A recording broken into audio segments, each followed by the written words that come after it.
Welcome to new TV Telugu. ఏపీలో ప్రతిష్టాత్మకమైన Arcelor Mittal Nippon steel plant ఏర్పాటుకు అనకాపల్లి జిల్లా నక్కపల్లి వద్ద శంకుస్థాపన జరగడం తెలిసిందే. దీనిపై సీఎం చంద్రబాబు సోషల్ మీడియా వేదికగా స్పందించారు.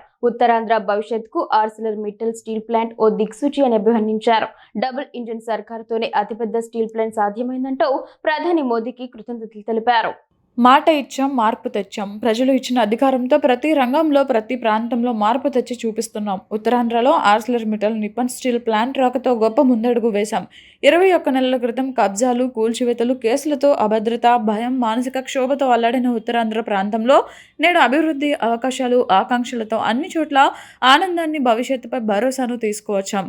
ఆంధ్రుల హక్కు అని పోరాడి సాధించుకున్న విశాఖ ఉక్కు పరిశ్రమ మన ఆత్మ గౌరవానికి ప్రతీకగా నిలిస్తే ఇప్పుడు అనకాపల్లి జిల్లాలో ఏర్పాటవుతున్న Arcelor Mittal Nippon Steel India పరిశ్రమ ఉత్తరాంధ్ర భవిష్యత్తుకు నూతన దిక్సూచి అవుతోంది. 1.36 లక్షల కోట్ల పెట్టుబడితో 2 దశల్లో ఏర్పాటు అవుతున్న ఉక్కు కర్మాగారం ఉత్తరాంధ్రను ఉక్కు ఆంధ్రగా మారుస్తుంది. ఇంటిగ్రేటెడ్ స్టీల్ ప్లాంట్ నిర్మాణంతో ఉక్కు రంగంలో ఏపీ దేశంలో అత్యున్నత స్థానానికి చేరుకుంటుంది. గౌరవ ప్రధాని మోదీ కేంద్ర ప్రభుత్వ సహకారం వల్లనే 21 నెలల్లో ఇంత పెద్ద ప్లాంట్ను రాష్ట్రానికి తీసుకురాగలిగాం.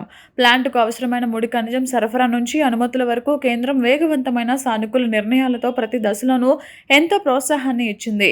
డబుల్ ఇంజిన్ సర్కారు ప్రగతిశీల నిర్ణయాల వల్లనే ఈ ప్రాంతంలో ఒక స్టీల్ సిటీ నిర్మితమవుతోంది. యువతకు లక్షల సంఖ్యలో ఉద్యోగ, ఉపాధి అవకాశాలు వస్తాయి. వచ్చే 3 ఏళ్లలోనే ఈ ప్రాంతంలో అన్ని రంగాల్లో అన్ని విధాల అభివృద్ధి ఫలాలు అందుతాయి. భారతదేశంలోనే అతిపెద్ద స్టీల్ ప్లాంట్కు అడుగులు పడిన సందర్భంగా ఉత్తరాంధ్ర ప్రజలకు శుభాకాంక్షలు అంటూ సీఎం చంద్రబాబు తన పోస్టులో పేర్కొన్నారు.